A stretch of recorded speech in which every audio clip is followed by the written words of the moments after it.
The video was only 17 seconds long. Kevin didn't know the camera was recording yet. He was standing near a hotel balcony somewhere warm and expensive, the ocean glowing behind him in deep orange sunset light. He laughed softly at something off-screen, then leaned closer and said words I still hear in my sleep. "I swear, if money wasn't such a mess right now, I'd already be with you." A woman laughed quietly in response. Then Kevin smiled. Not the polite smile he gave neighbors or coworkers. Not the exhausted smile he wore during our family dinners. This was different. Younger somehow. Lighter. Like the man I married 10 years ago before mortgages, routines, and silent resentment hollowed something out inside him. The video ended there. No explanation. No names. Just 17 seconds that destroyed my entire marriage. My name is Lauren Bishop. I'm 39 years old, and until 3 months ago, I honestly believed I had one of the stable marriages people secretly envied. Not perfect, but solid. Kevin and I lived in a quiet suburb outside Minneapolis in a grey 2-story house with white shutters and a maple tree that dropped leaves all over the driveway every October. I worked as a financial analyst for a medical supply company. Kevin managed operations for a local construction business. We had no children after years of failed fertility treatments neither of us talked about anymore. Still, we had routines. Coffee together at 6:30. Netflix on Fridays. Trips to Costco on Sundays. Little ordinary rituals people mistake for intimacy. And maybe that's why I ignored the warning signs. Because unhappy marriages are supposed to look dramatic. Ours looked organized. The video appeared on my phone at 11:48 p.m. while Kevin slept beside me. Unknown number. No message attached. Just a file. At first, I assumed it was spam. I almost deleted it without opening it. But something about the thumbnail made me pause. Kevin's profile. His voice.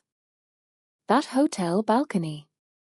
I remember the exact sound the bed springs made when I slowly sat upright. I watched the clip once. Then again. Then a third time with the brightness turned all the way up, as if clarity might somehow change the words. It didn't. My hands started shaking so badly I nearly dropped the phone. Beside me, Kevin kept sleeping peacefully, one arm stretched across my side of the bed like nothing in the world was wrong. I stared at him in the dark for almost an hour. Looking for guilt. Fear. Anything. But his breathing stayed slow and even. Finally, around 1 in the morning, I slipped quietly out of bed and walked downstairs. The kitchen tiles felt freezing under my bare feet. Rain tapped softly against the windows over the sink. I stood there replaying those 17 seconds until my chest physically hurt. If money wasn't such a mess right now, the sentence kept looping in my head. Not I love my wife. Not I'm confused. Not I'm trying to figure things out. No. What stopped him from leaving me was money. I suddenly thought about every extra bill I had covered lately. Every time Kevin joked about how lucky we were that my salary carried us through tight periods. Every excuse he gave for why his bonuses were delayed. Every conversation about refinancing the house that he mysteriously avoided. Tiny moments. Small enough to dismiss individually. But together they started forming something ugly. At 1:17 a.m., my phone buzzed again. Same unknown number. This time there was a message. You deserve to know the truth about your husband. And underneath it another video. The second video was longer. 43 seconds. Long enough to ruin whatever denial I still had left. My thumb hovered over the screen for almost a full minute before I finally pressed play. Part of me already knew I shouldn't watch it. Some instinct deep inside me understood that life could still return to normal if I stayed ignorant for just a few more hours. But curiosity is cruel when your heart already senses betrayal. The video opened inside what looked like a hotel bar. Dim lighting. Jazz music somewhere in the background. Glasses clinking softly. Kevin sat in a booth across from a woman with dark hair pulled over one shoulder. I could only see part of her face, but I immediately noticed the way he looked at her. Completely focused. Completely present. I hadn't seen him look at me like that in years. "You can't keep doing this forever," the woman said quietly. Kevin rubbed his forehead and laughed under his breath. "I know. Then why are you still there?" My chest tightened before he even answered. Because suddenly I understood something horrifying. This wasn't a one-time mistake. This wasn't drunken flirting. This was history. Routine. Emotion. Kevin leaned back against the booth. "You think it's easy?" he asked. "Lauren handles everything financially. The mortgage, insurance, most of the savings. If I leave now, I walk away with nothing." Nothing. The word hit me harder than if he had screamed it. Nothing. 10 years together reduced to an inconvenience on a financial spreadsheet. The woman touched his hand. "You deserve to be happy too." Kevin stared at her for a second before answering softly. "I'm happy when I'm with you." The video ended there. I felt physically sick. I barely made it to the downstairs bathroom before vomiting. Afterward, I sat on the cold tile floor hugging my knees, trying to breathe quietly so I wouldn't wake him upstairs. My entire body felt numb, like shock had disconnected me from reality. I kept replaying certain phrases in my head. Lauren handles everything financially. I walk away with nothing. Not once did he mention loving me. Not once did he sound guilty. I suddenly realized something devastating. Kevin hadn't stayed because he believed in our marriage. He stayed because leaving was financially inconvenient. And somehow that hurt even more than the affair itself. At 3 a.m, I finally forced myself to think logically. Years in finance had trained me to focus during crisis. Numbers. Patterns. Evidence. Emotion later. Facts first. I opened our banking app. At first glance, everything looked normal. Shared checking account. Mortgage payments. Utility bills. Retirement contributions. But once I started looking closer, little inconsistencies began surfacing. Several cash withdrawals. Random amounts.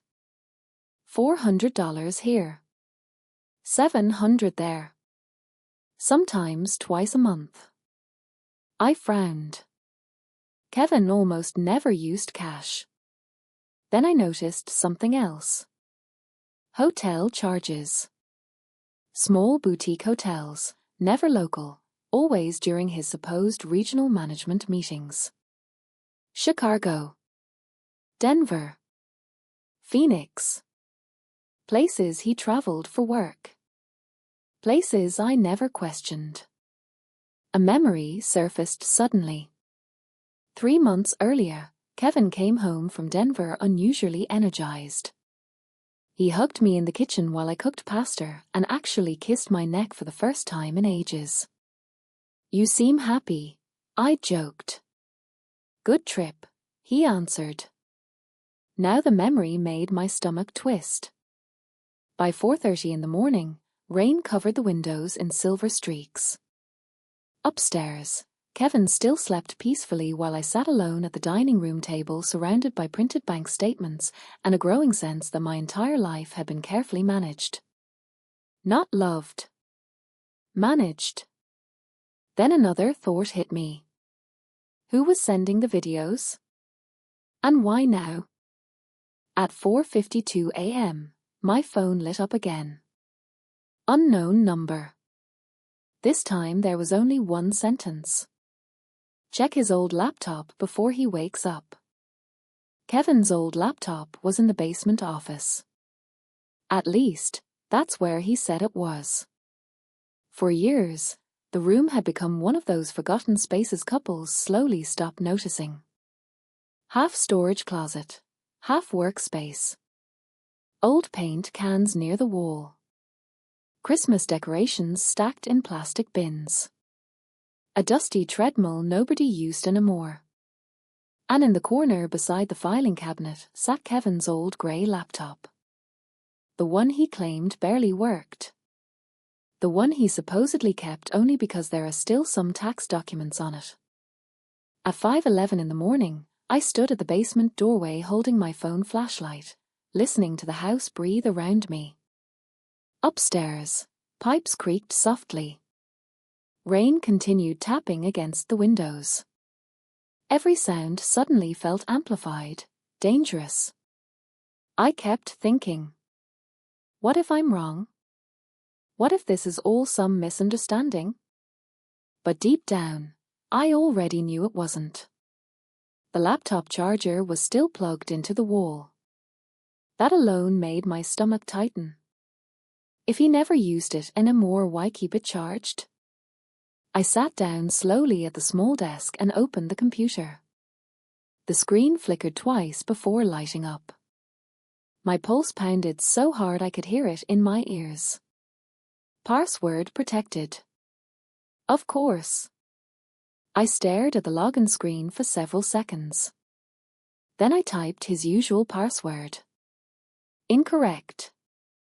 I tried again with different variations. Nothing. For a moment I almost gave up. Then I noticed something painfully ironic. The security hint. Favorite place. A memory surfaced instantly. Mary. Our honeymoon. I typed Maui 2015. The laptop unlocked. I actually stopped breathing for a second. Because even after betrayal, some part of him still used us as camouflage. The desktop looked normal at first glance. Work folders. Construction spreadsheets. Random PDFs. But near the bottom corner sat a folder simply labeled personal. My hands trembled opening it. Inside were dozens of files. Photos. Travel receipts. Videos. And one document titled Future Planning. The name alone made my skin crawl. I clicked it open. It wasn't emotional. That somehow made it worse. No love letters. No dramatic confessions. Just practical calculations laid out in neat bullet points like a business strategy meeting. Estimated divorce costs.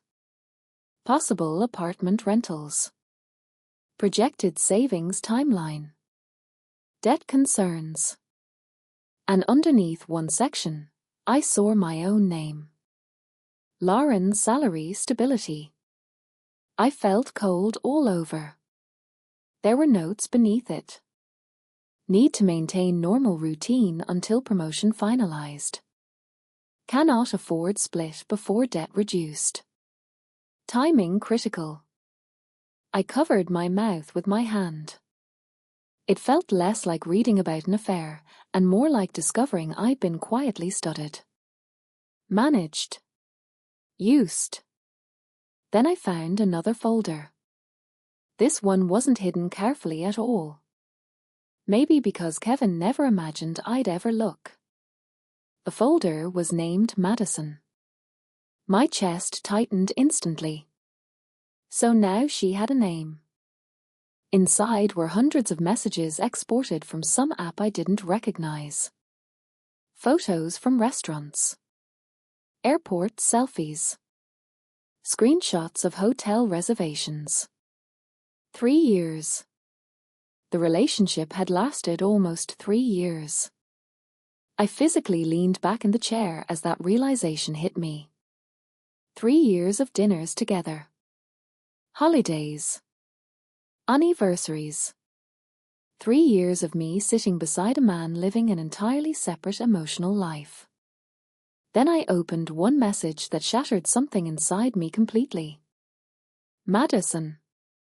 Do you ever feel guilty? Kevin. Honestly? Not anymore. Lauren notices less than people think. I stared at the screen so long my vision blurred. Notices less than people think. As if my trust made me stupid. As if loving him sincerely made me weak. Suddenly I remembered dozens of tiny moments differently. The evenings he turned his phone face down. The sudden gym membership. His new cologne. The emotional distance I blamed on stress. All of it rearranged itself into something horrifyingly clear. Then I noticed a recent message near the top. Sent only 6 days ago. Madison. So when are you finally telling her? Kevin's response came 3 minutes later. Soon. I just need access to the equity first. I froze. Equity. The house. My savings. My financial accounts. This wasn't just emotional betrayal anymore. This was planning. Calculation. And for the first time all night, heartbreak slowly began turning into anger. Then I heard footsteps upstairs. Kevin was awake. I shut the laptop so fast my fingers slammed painfully against the edge. For one terrifying second, I thought Kevin might already be standing at the top of the basement stairs watching me. My heart pounded violently as I turned toward the doorway. But the hallway upstairs stayed quiet. Just footsteps moving toward the kitchen. Then the sound of the coffee machine. Normal. Ordinary. Almost absurdly normal considering my entire life had just collapsed in the basement 20 feet below him. I sat frozen in the chair, staring at the closed laptop while my breathing slowly steadied. My hands still trembled, but the shock was beginning to shift into something colder now. Awareness. Patterns. Connections. That was the dangerous thing about betrayal once the denial disappears. Suddenly your brain starts reorganizing years of memories into a completely different story. And the worst part? The signs had always been there. I just kept choosing kinder explanations. At 6 in the morning, Kevin called down casually from upstairs. Lauren? You awake? His voice sounded warm. Familiar. The exact same voice that had told another woman he was only staying married because of money. I swallowed hard before answering. You're coming. Even saying those words felt surreal. I closed the laptop carefully, exactly the way I found it, then walked upstairs trying to keep my face neutral. The smell of fresh coffee filled the kitchen. Kevin stood at the counter in grey sweatpants, scrolling through his phone. Probably her messages. The thought hit me so suddenly I almost stopped walking. Then he looked up and smiled. There you are. That smile nearly broke me. Not because it looked fake. Because it looked practiced. Like muscle memory. Couldn't sleep? He asked. Not really. He poured coffee into my favorite ceramic mug, the blue one from our anniversary trip to Seattle, and slid it toward me naturally, like a husband who loved his wife. For years, these gestures made me feel safe. Now they felt strategic. I wrapped both hands around the mug mostly to hide the shaking. Kevin studied me briefly. "You okay?" There it was. The question people ask when they already know the answer. "I'm just tired." He nodded slowly, accepting it too easily. That hurt too. Because once upon a time, Kevin would have pushed further. He would have noticed something was wrong and cared enough to stay in the conversation. Now he seemed relieved not to look deeper. He sat across from me at the kitchen island while rain continued sliding down the windows behind him. The television murmured quietly in the living room. Some morning news anchor talking about traffic and weather like the world hadn't ended overnight.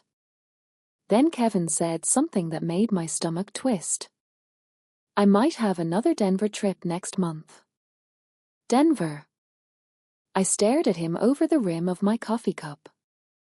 The city suddenly sounded filthy. "Oh?" I managed quietly. "Yeah. Probably only 3 days." 3 days. I wondered how many times he'd rehearsed these lies while looking directly into my face. Then another memory surfaced unexpectedly. 2 years earlier, after one of our failed IVF appointments, I cried quietly in this exact kitchen while Kevin held me. I remembered his hand rubbing circles against my back while he whispered, "We'll get through anything together." At the time, I believed him completely. Now I wondered if he had already started cheating by then. The thought hollowed me out inside. "You sure you're okay?" Kevin asked again. I looked at him carefully. Really looked. And suddenly I noticed something subtle but devastating. Distance. Not physical distance. Emotional absence. Like part of him had already left long ago, while I kept pretending we were still sharing the same life. I almost confronted him right there. Part of me wanted to slam the laptop onto the counter and watch his face collapse in panic. I imagined yelling, crying, demanding explanations. But another part of me stayed quiet. Because for the first time all night, I understood something important. Kevin thought I knew nothing. And that gave me power. So instead, I forced myself to smile faintly. "I'm fine. I lied." He relaxed immediately. Too quickly. That tiny reaction told me more than any confession could have. Then his phone buzzed on the counter between us. Kevin grabbed it fast. Too fast. But not before I saw the notification preview flash across the screen. "Madison. Miss you already." Kevin locked the phone instantly. But it was too late. Our eyes met for half a second. And in that moment I think he realized something had changed. For the next 3 days, I pretended nothing had changed. It was the hardest performance of my life. I went to work. Answered emails. Sat through budgeting meetings while pretending my marriage wasn't quietly decomposing underneath everything. Every morning Kevin kissed my cheek before leaving for work, and every single time I had to resist the urge to physically recoil. What terrified me most wasn't even the affair anymore. It was how natural his lying had become. By Wednesday, I started noticing details everywhere. Kevin suddenly guarded his phone like it contained state secrets. He took calls outside. Angled screens away from me. Smiled at messages he immediately erased. And once you notice deception, you can never fully unsee it. Tiny moments multiply. Patterns sharpen. At dinner Wednesday night, I made pasta while Kevin sat at the kitchen island drinking beer and talking casually about replacing the upstairs bathroom tiles. Normal conversation. Domestic conversation. The kind couples have after years together. Meanwhile, my brain kept replaying the line from his laptop. Need access to the equity first. I stirred the source slowly. What exactly are finances looking like lately? I asked carefully. Kevin barely looked up. Same as usual, I guess. Guess. The word irritated me instantly. I spent my entire career tracking financial details down to decimal points. Kevin knew that. Which meant his vagueness wasn't accidental. I kept my tone light. I was thinking we should review investments soon. That got his attention. For what? There's just a lot tied up in the house right now. For half a second, something flickered across his face. Interest. Then caution. Maybe after your bonus comes through, he said casually. My stomach tightened. My bonus. Of course. Suddenly dozens of past conversations sounded different in retrospect. Kevin encouraging me to work longer hours. Kevin insisting we postpone vacations until things stabilize. Kevin supporting my promotion opportunities while quietly planning how they benefited him. Not partnership. Strategy. You okay? He asked again, watching me more closely now. I forced a small laugh. You've asked me that like 5 times this week. He smiled, but tension stayed in his shoulders. Well, you seem distracted lately. Distracted. That word almost made me laugh hysterically. I knew about the affair. The lies. The financial planning. And somehow he still thought I was merely distracted. That night after Kevin fell asleep, I stayed awake beside him scrolling through years of photos on my phone. Birthdays. Road trips. Christmas mornings.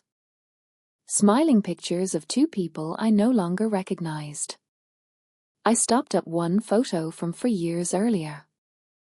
Kevin stood beside me at a lake cabin wearing a navy sweater, one arm around my waist. We looked genuinely happy. Or at least I did. I zoomed in on his face, searching for signs. Had he already emotionally checked out back then? Had I missed the beginning of the end because I was too busy trying to save our life together? Around midnight, my phone buzzed again. Unknown number. My pulse immediately spiked. This time the message was different. No matter what he tells you, Kevin's debts are worse than you think. Debts. I stared at the screen. Then another message arrived seconds later. He used your retirement account as leverage. The air left my lungs. What? My hands shook violently as I typed back for the first time. Who is this? The typing bubble appeared almost immediately. Then disappeared. Appeared again. Finally, one response came through. Someone who got lied to too. Before I could answer, another image arrived. A screenshot. Kevin's name. Loan balances. Credit cards I'd never seen before. Personal debt exceeding $92,000. I physically sat upright in bed. $92,000. Beside me, Kevin shifted slightly in his sleep. And suddenly I understood something horrifying. I didn't actually know my husband at all. I barely slept after that. Every time I closed my eyes, numbers flashed through my mind like warning signs. $92,000. Hidden credit cards. secret loans. And somehow Kevin had connected my retirement account to all of it. By 6:30 in the morning, I was already sitting at the kitchen table with my laptop open, pretending to review work spreadsheets while Kevin moved around upstairs getting ready for work. But I wasn't thinking about work. I was trying to reconstruct the past 3 years of my marriage like an investigator at a crime scene. The worst part about financial betrayal isn't just the money. It's the realization that every sacrifice suddenly feels manipulated.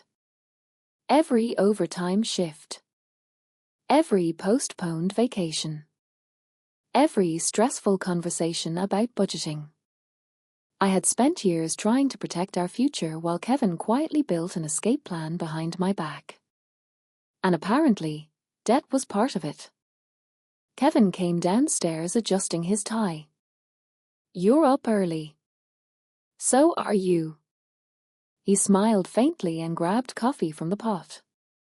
His phone sat face down beside his keys again. That tiny movement irritated me now more than it should have. Everything suddenly looked guilty.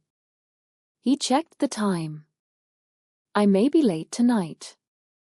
Supplier meeting. Another lie. Or maybe not entirely a lie. That was the disturbing thing now. I no longer knew which parts of his life were real. "Okay," I answered calmly. Kevin hesitated for a second like he wanted to say something else. Then he leaned down and kissed the top of my head. The gesture felt almost unbearable. Not because I wanted it. Because my body still instinctively responded to it. 10 years of love doesn't disappear overnight just because truth arrives. That's the cruel part nobody talks about. You can hate someone and still miss the version of them you thought existed. After Kevin left, I immediately called our financial advisor, Mark Allison. I tried to sound casual. "I just want to review some long-term planning stuff," I explained. Mark laughed politely. "Well, that's your favorite hobby, Lauren." Normally I would have smiled. This time I didn't. We scheduled a meeting for that afternoon. The next few hours at work passed in a blur. I stared at spreadsheets without absorbing numbers. My co-workers talked around me while my brain kept replaying one sentence from the anonymous texts. "He used your retirement account as leverage." By 2 o'clock, I finally sat across from Mark in his downtown office overlooking rainy Minneapolis streets. Mark had known us for years. He attended our anniversary party once. Kevin joked with him about football. That suddenly made this conversation feel humiliating.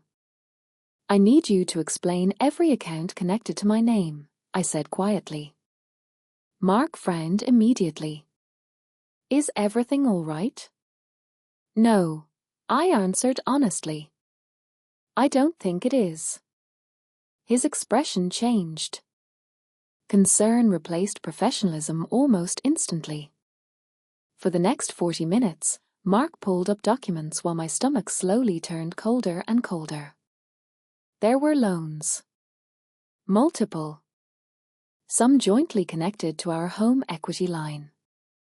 Others personally tied to Kevin. And then came the worst part. Mark looked genuinely uncomfortable before speaking. Lauren, Kevin requested information 6 months ago about early retirement withdrawal options. I stared at him. "What?"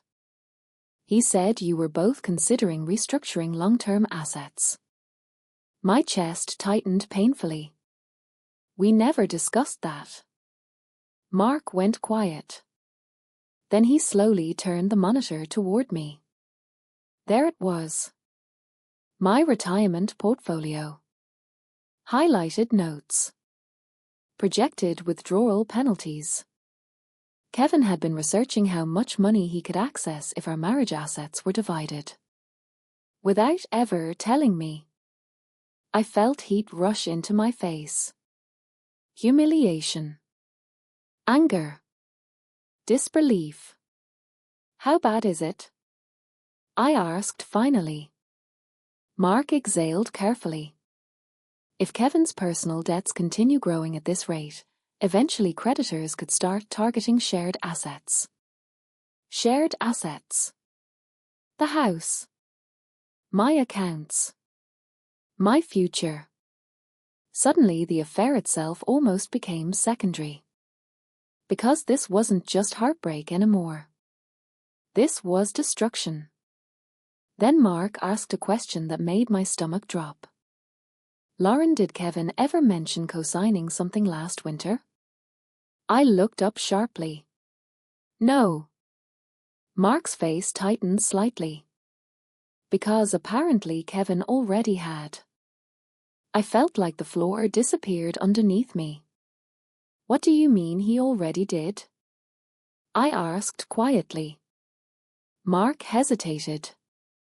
The silence alone told me this conversation was about to get worse. He clicked through several files on his monitor before finally turning the screen fully toward me. There was a co-signed refinancing inquiry submitted last December, he explained carefully. It included both your names. I stared at the document. Then my stomach dropped. Because the electronic signature beside my name looked almost identical to mine. Almost. But not quite. The curve of the I was slightly wrong. Too sharp. Too rushed. Oh my God, I whispered. Mark lowered his voice. Lauren, did you authorize this? I couldn't answer immediately. My ears were ringing. I kept staring at the signature while pieces of memory started rearranging themselves in my head. Last December. Snowstorms. Holiday stress. Long work hours during year-end reporting. And suddenly I remembered one specific night. Kevin sitting beside me on the couch while I answered emails half asleep. Can you sign this refinance paperwork? He'd asked casually. The bank needs updated authorization forms. I barely looked up. Can it wait until tomorrow? It's just standard stuff. I remembered scribbling my signature onto one page before going upstairs to bed. Only one page. Not multiple documents. Not retirement authorization. Not refinancing applications. Just one page. At least I thought it was one page. A cold wave of nausea rolled through me. Mark watched my face carefully. You didn't know, he said quietly. It wasn't a question anymore. I shook my head slowly. No. The word felt humiliating. Because suddenly I sounded like every intelligent woman people secretly judge. How could she not know? How could she trust him that much? But trust is gradual. So is manipulation. Nobody wakes up one morning and volunteers to be deceived. It happens slowly through love, routine, exhaustion, and years of believing someone is protecting your future instead of exploiting it. Mark folded his hands together. I need to be honest with you, Lauren. If Kevin pursued additional refinancing using shared marital assets, the legal and financial situation could become complicated quickly. Complicated. That polite financial word somehow made everything sound even scarier. I looked back at the forged signature. My signature. Or something close enough to trap me. And suddenly a terrifying thought hit me. What else had he signed? What exactly does he have access to? I asked. Mark exhaled carefully. Potentially more than you realize. I felt my pulse spike again. He continued talking, but parts of his explanation blurred together after that. Equity exposure. Shared liability. account permissions, credit implications. Every sentence sounded like another crack forming underneath my life. By the time I walked back outside, the rain had stopped, but Minneapolis still looked grey and heavy. People hurried along sidewalks carrying coffee cups and umbrellas, while I stood frozen near the curb feeling like the only person in the city whose reality had shattered. My phone buzzed in my coat pocket. Kevin. I stared at his name lighting up the screen. For a second, I considered ignoring it. Instead, I answered. "Hey," I said quietly. His voice sounded cheerful. "Just checking in. How's your day?" The normality of the question almost made me dizzy. "Fine." "You sound tired." Because my husband may have forged financial documents and planned our marriage like an exit strategy, I thought bitterly. But aloud I simply said, "Long day." Kevin lowered his voice slightly. "I was thinking maybe we could go out this weekend. Dinner somewhere nice." I closed my eyes briefly. 3 days ago, that invitation would have made me happy. Now it sounded like maintenance. Relationship maintenance. Keep Lauren calm. Keep Lauren stable. Keep access to the house. I'd like that, I lied. He sounded relieved. Good. I miss you lately. Miss me. The hypocrisy was almost unbearable. Then, right before hanging up, Kevin said something that made every nerve in my body tense. "Oh, and if anyone contacts you about financial paperwork, just forward it to me. Things have been getting mixed up lately." My grip tightened around the phone instantly. He knew. Maybe not everything. But enough. Enough to feel nervous. Enough to start protecting himself. After the call ended, I stood motionless on the sidewalk while cold wind pushed against my coat. And for the first time since this nightmare began, I stopped wondering whether my marriage could survive. Instead, I started wondering how dangerous Kevin actually was. That night, I started copying everything. Every document. Every statement. Every screenshot from Kevin's laptop. I worked silently from the guest bedroom after pretending to fall asleep beside him for nearly an hour. Around midnight, Kevin finally got out of bed, grabbed his phone, and went downstairs. Probably to message her. The thought still hurt. But the pain was changing now. Less heartbreak. More clarity. I waited until I heard the television downstairs turn on before slipping quietly into the hallway with my laptop. My pulse stayed painfully high the entire time. I suddenly understood how people slowly become paranoid inside broken marriages. Every sound felt dangerous. Every floorboard creak made my stomach tighten. I locked myself inside the guest room and began organizing folders. Bank records. Debt summaries. Retirement account documents. Photos of forged signatures. The affair messages. Part of me still couldn't believe this was my life. Just 1 week earlier, I had been researching kitchen backsplash designs while texting Kevin about grocery lists. Now I was building evidence against my own husband at 1 a.m. At 12:43 a.m., my phone buzzed again. Unknown number.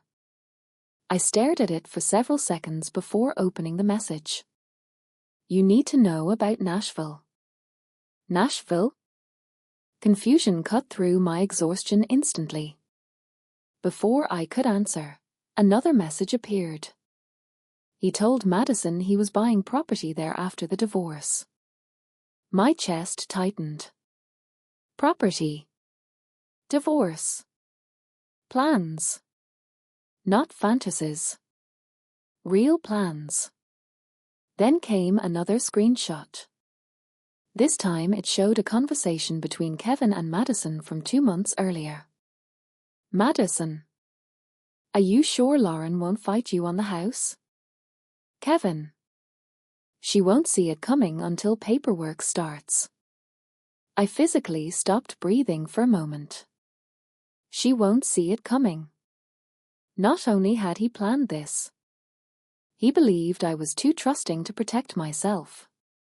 Another message arrived.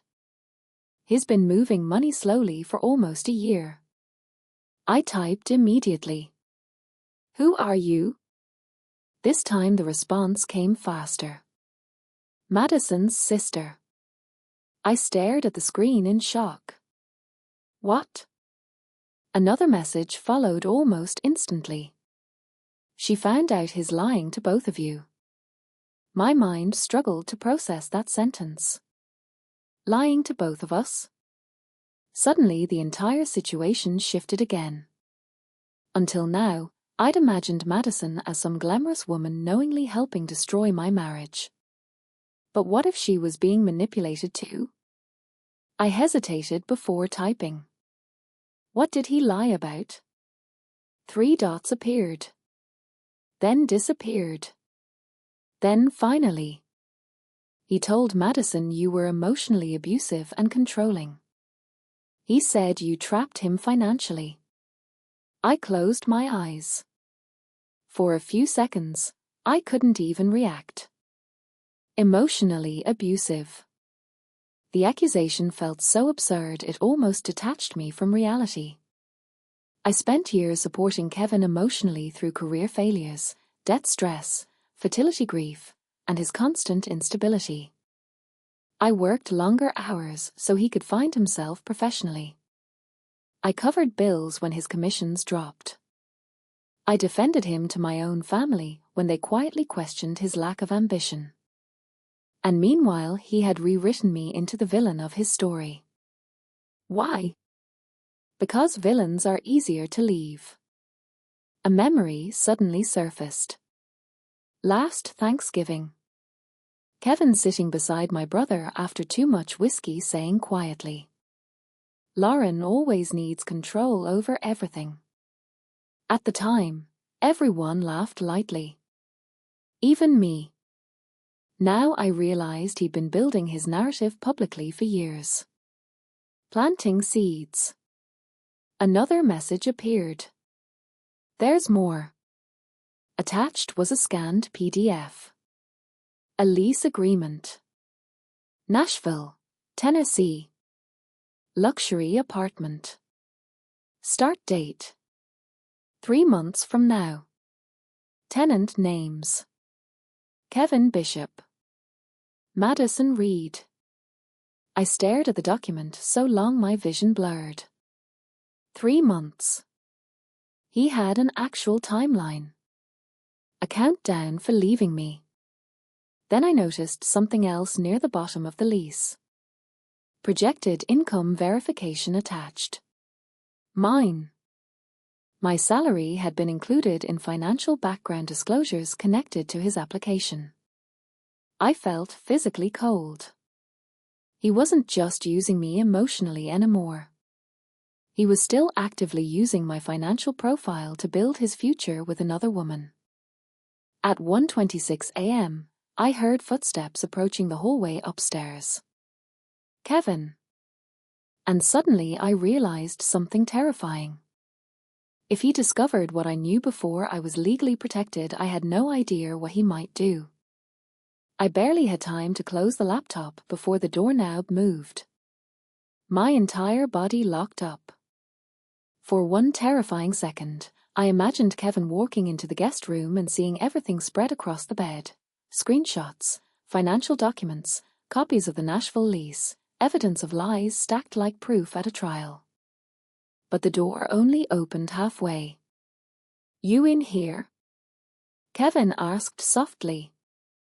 I forced my voice to stay steady. "Yeah." He leaned against the doorway wearing grey sweatpants and an old college t-shirt. He looked tired. familiar, almost vulnerable. And that somehow made everything worse. I woke up and you were gone, he said. I couldn't sleep. He nodded slowly, studying my face longer than usual. For a brief moment, panic flashed through me. Did he know? Could he somehow sense the shift happening inside me? Then his eyes drifted toward my laptop. What are you working on? Every nerve in my body tightened. Budget reports, I answered immediately.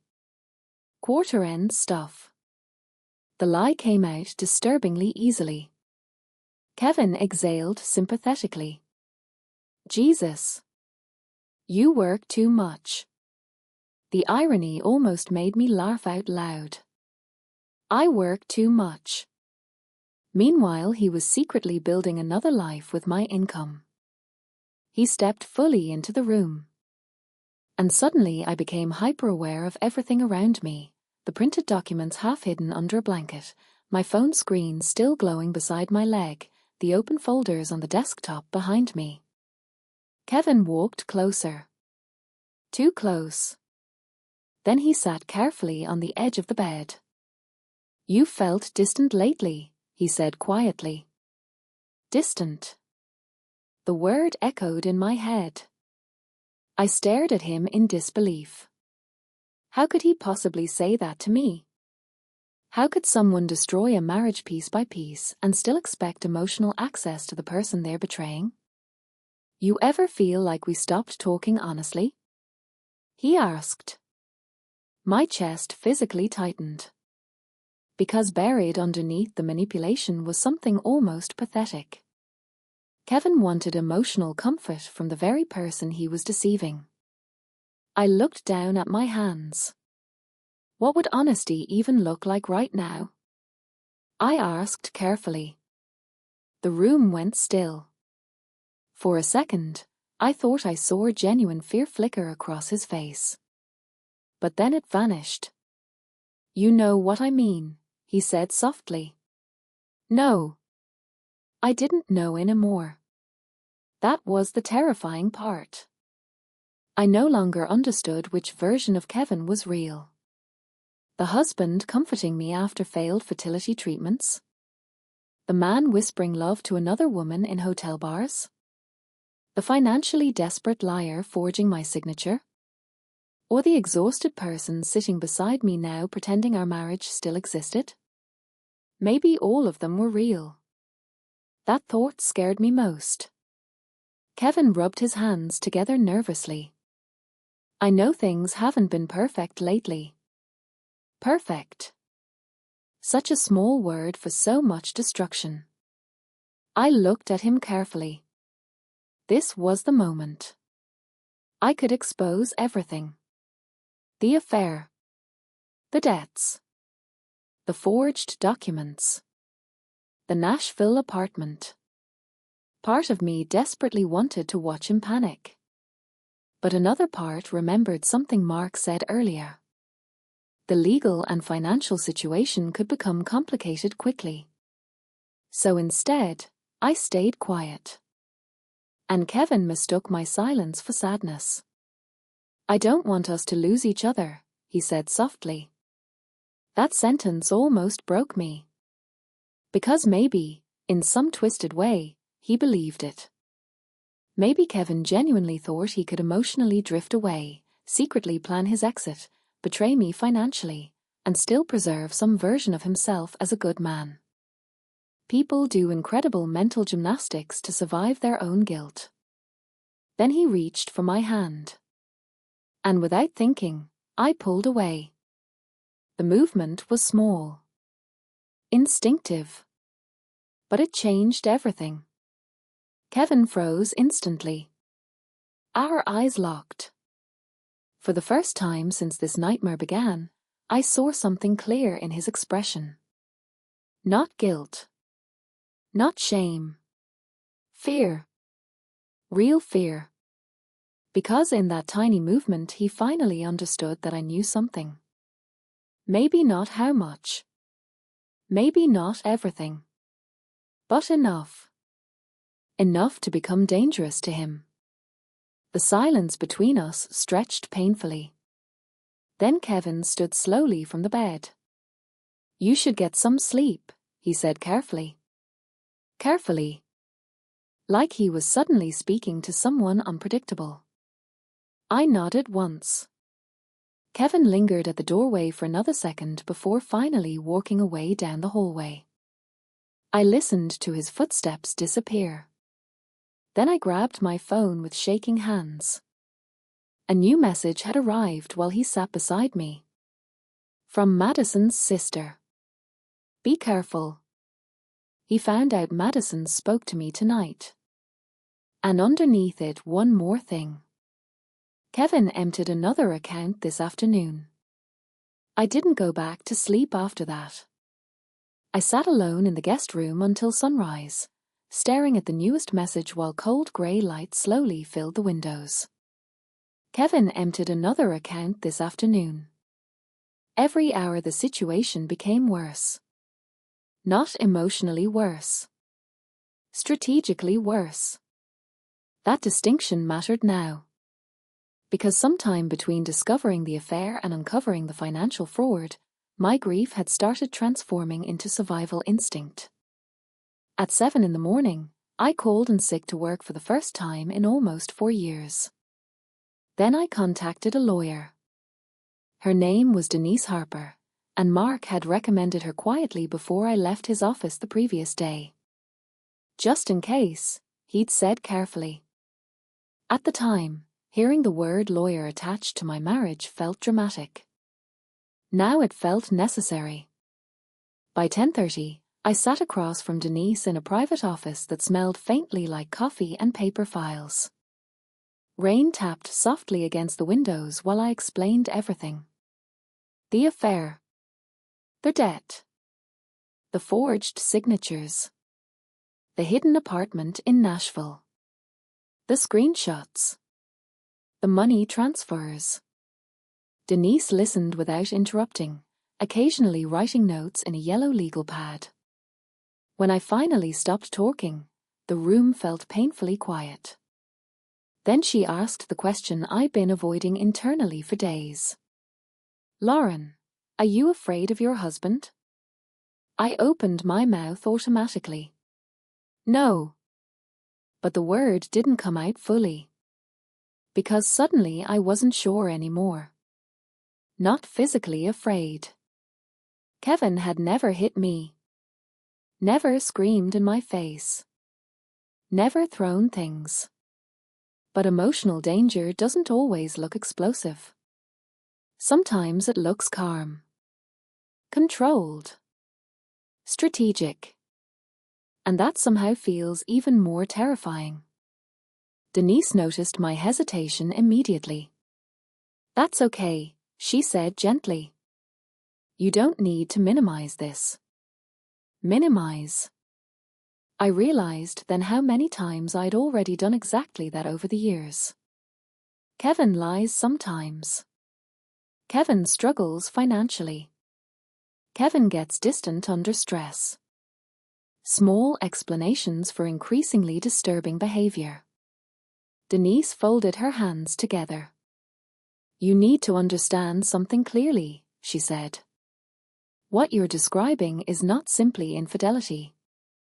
There are signs of financial manipulation and possible fraud." Hearing someone say it out loud made my stomach twist violently. Fraud. Not marital problems. Not communication issues. Fraud. Suddenly the marriage counseling books on my nightstand felt absurd. Denise continued carefully. "The most important thing right now is protecting yourself before he realizes the extent of what you know." Too late, I thought immediately. Kevin already sensed something. He knew the dynamic had changed. What should I do? I asked quietly. And for the next hour, Denise outlined a plan that made my entire life suddenly feel clinical and unreal. Separate accounts.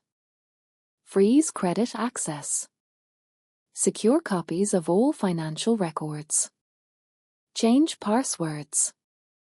Document communication. Avoid confrontation until legal protections were in place. Every instruction sounded like preparation for a disaster movie. But this was my actual life. Then Denise said something that hit harder than everything else. Lauren, men in financial freefall sometimes become unpredictable when control starts slipping. Control. That word stayed lodged inside my chest. Because the more I thought about it, the more I realized Kevin's entire personality revolved around control disguised as calmness. Control through guilt. Control through emotional dependency. Control through secrecy. And now, for the first time in years, he was losing it. When I returned home that afternoon, Kevin's car was already in the driveway. My pulse instantly spiked. He never came home early. Not lately. I sat frozen inside my car staring at the house. Our house. The place where I once felt safest in the world. Now it looked unfamiliar. Like a stage set hiding something rotten behind the walls. My phone buzzed again. Madison's sister. He knows money is being tracked. Then another message arrived immediately after. And Lauren Madison left him this morning. I stared at the screen. Left him? Suddenly my breathing became shallow. Because if Kevin had just lost both his affair and financial stability at the exact same time, I had no idea what version of him was waiting inside that house. I sat in the driveway for almost 4 minutes before finally forcing myself out of the car. My hands wouldn't stop shaking. Not dramatic shaking. Small, constant tremors that made it difficult to grip my keys properly. The kind your body produces when it already understands danger before your mind fully catches up. Kevin's car sat silently beside mine. Rainwater still clung to the windshield. One of his coffee cups rested in the cup holder. Completely ordinary details. That was the disturbing thing about betrayal. Sometimes the world looks exactly the same while your entire reality collapses underneath it. I walked slowly toward the front door. And for the first time in 10 years, I didn't know what version of my husband I was about to meet. The second I stepped inside, I sensed tension immediately. The house felt too quiet. Too still. Kevin stood in the kitchen near the sink with both hands braced against the counter. He looked up the moment I entered. And instantly I knew. Something had happened. His face looked pale. Tight around the eyes. Not angry. Cornered. "You're home early," I said carefully. "So are you." Neither of us moved. The silence between us no longer felt like marriage. It felt like negotiation. Kevin straightened slowly. "Where were you today?" The question sounded casual. But underneath it was pressure. I took off my coat carefully. "Work stuff." He nodded once. "You didn't answer your phone earlier." "I was busy." Another pause. Then Kevin asked the question that changed everything. "Did you talk to anyone about our finances?" There it was. Direct. My pulse slammed violently against my ribs, but somehow my face stayed calm. "What do you mean?" Kevin studied me carefully for several seconds. Too carefully. Then he gave a small shrug. "Nothing. The bank called earlier asking weird questions." The bank. So Denise had already moved faster than I expected. For the first time since this nightmare began, I realized something important. Kevin was no longer operating from confidence. He was reacting. and that made him dangerous. I walked toward the kitchen slowly. Kevin's eyes followed me the entire time, like he was trying to calculate something. "I think we should talk," he said quietly. The sentence sent cold fear through me, because his tone had changed. No warmth, no softness, just control. Controlled damage. I leaned against the counter opposite him. "About what?" Kevin let out a slow breath. "Us." The word almost sounded absurd now. Us no longer existed. There was only truth waiting to explode. He rubbed one hand across his jaw nervously. "I know things haven't been great lately." Again with the minimizing. "Not great." As if he forgot there was another woman, hidden debt, forged documents, and a secret apartment waiting in Nashville. I looked directly at him. "Then be honest for once." The room froze. Kevin's expression shifted instantly. Tiny changes, but visible. Fear first. Then calculation. Then something colder. "What's that supposed to mean?" he asked carefully. Carefully again. Every word now felt selected instead of natural. I crossed my arms tightly just to stop myself from trembling. "It means I'm tired of feeling like I'm the only person actually living inside this marriage." That part was true. And somehow the truth made the room feel even heavier. Kevin looked away briefly. Then he laughed once under his breath. Not amused. Uncomfortable. "You think I haven't sacrificed for us too?" Sacrificed. The word hit me like gasoline near fire.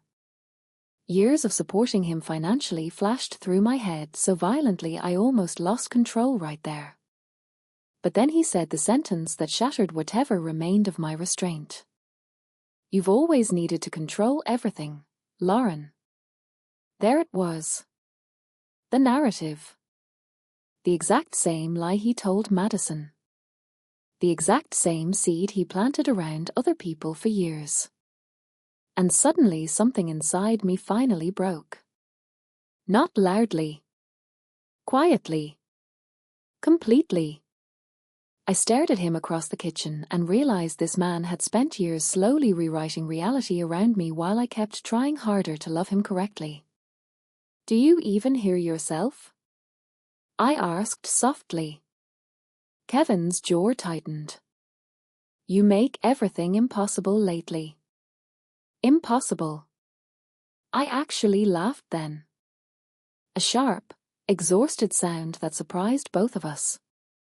Because suddenly the manipulation looked almost pathetic from the outside. The guilt.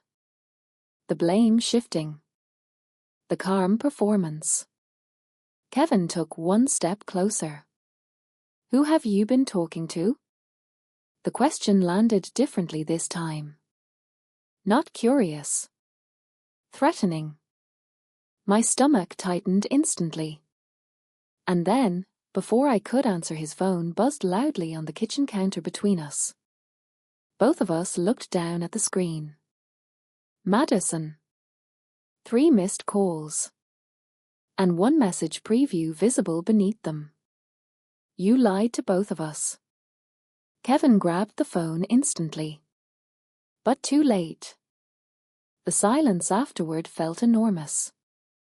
Because for the first time since this nightmare began, neither of us could pretend anymore. For a few seconds after the message appeared, neither of us spoke. The kitchen felt airless. Heavy. Like the entire house was holding its breath. Kevin still gripped his phone tightly in one hand, but the damage was already done. His face had lost color so fast it actually frightened me. Not because I felt sorry for him. Because I was finally seeing the real collapse underneath all the control. He looked exposed. human, desperate. And somehow that made him even more dangerous. You went through my phone? He asked suddenly. The accusation was automatic. Predictable. Deflection before accountability. I stared at him in disbelief. That's your concern right now? Kevin ran one hand through his hair aggressively. You had no right. No right? I interrupted quietly. My voice sounded strangely calm now. Too calm. The kind of calm people reach after crying so much there's simply nothing left. You forged financial documents, Kevin. The room went completely still. He froze. And in that exact moment, I knew. He never thought I'd actually find out. Not everything. Not this much. His eyes searched my face rapidly. What are you talking about? Still lying. Even now. The realization hurt more than yelling would have. I shook my head slowly. No. We're not doing that anymore. Kevin swallowed hard. For the first time in our entire marriage, he genuinely looked afraid of me. Not physically, but afraid of losing control over the story. Over me. Over the future he'd carefully planned. You talked to Mark, he said quietly. Not a question. I didn't answer. That was enough. Kevin looked away briefly and muttered something under his breath. Then suddenly his entire posture changed.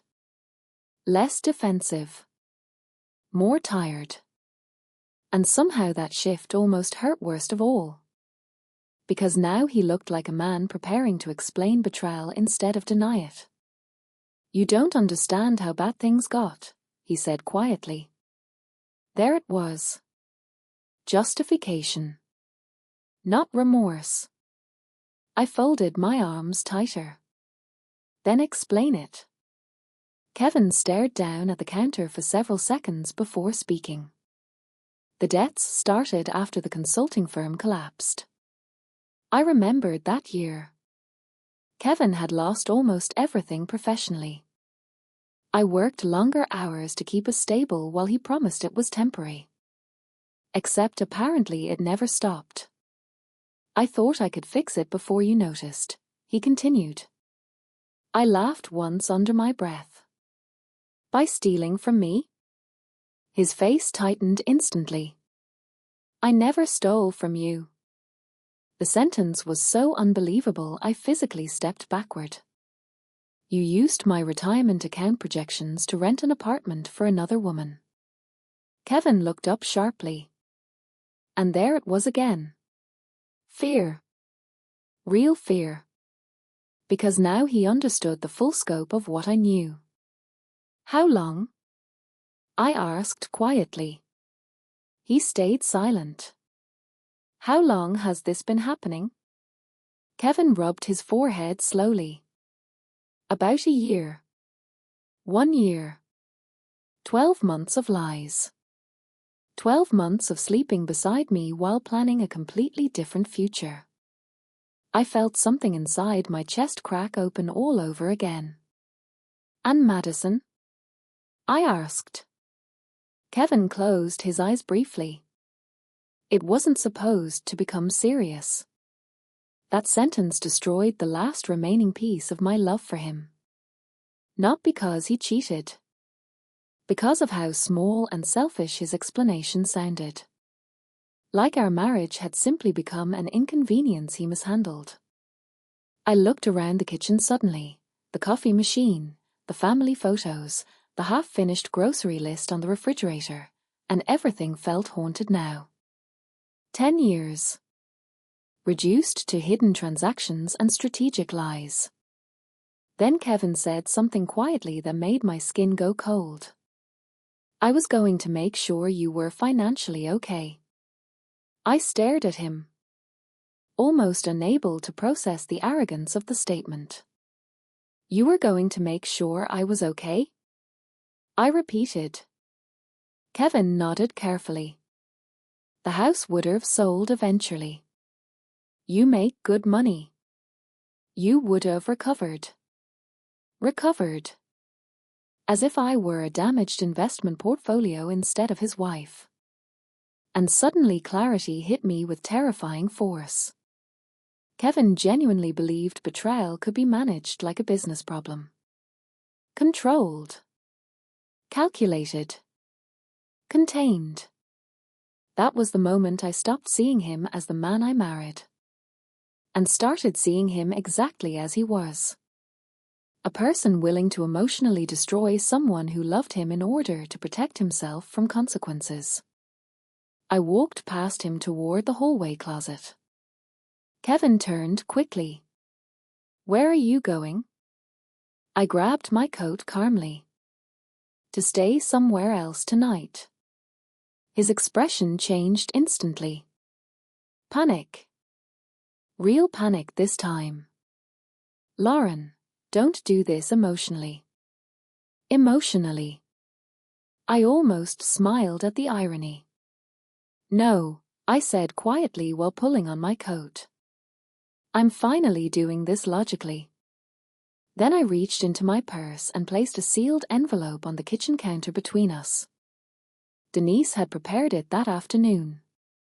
Temporary financial restrictions. Formal legal notice. Asset protection filings. Kevin stared at the envelope like it might explode. What is this? I looked directly into his eyes for what I already knew would probably be the last honest moment between us. It's the first consequence you haven't been able to control. I left the house with only one suitcase. Not because I had nowhere else to take. Because after everything that happened, I suddenly understood how little of my life was actually tied to objects. The house had been beautiful. The marriage had looked successful. Our routines had seemed solid and permanent. But none of those things protected me from betrayal. And somehow that realization made walking away easier. I drove to my friend Melissa's condo across the city while freezing rain blurred the windshield. My phone stayed face down in the passenger seat the entire drive. Kevin called 11 times. Then came texts. Please come home. We can fix this. You're overreacting. Don't involve lawyers yet. That last message told me everything. Not. I'm sorry. Not. I hurt you. His first instinct was still damage control. By the time I reached Melissa's building, exhaustion had settled so deeply into my body that I felt almost numb. She opened the door before I even knocked fully and pulled me into a hug immediately. And that was the moment I finally cried. Not elegant crying. Not cinematic tears. The kind that physically hurts. 10 years of grief leaving the body all at once. I don't understand how this became my life, I whispered against a shoulder. Melissa held me tighter.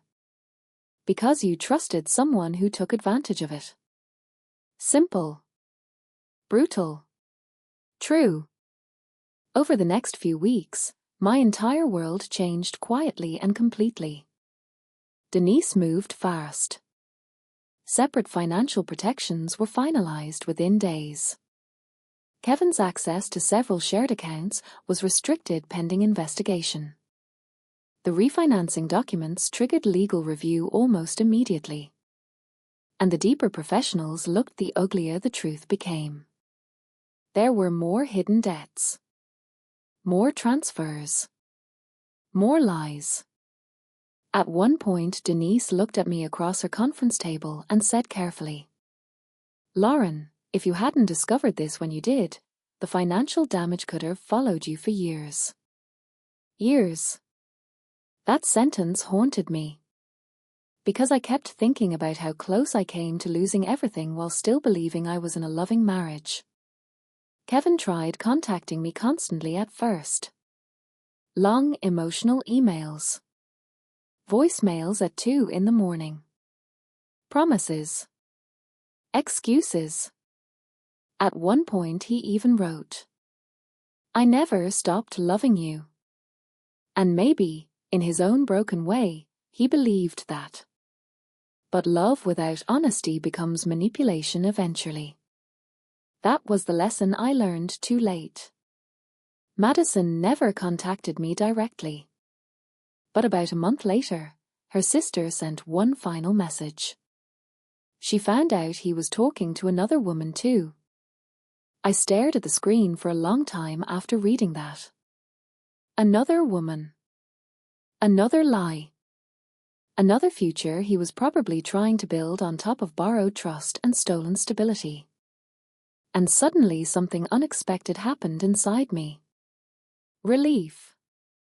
Because for weeks, part of me secretly wondered if Madison had been better than me somehow. Younger. More exciting. Easier to love. But the truth was much simpler.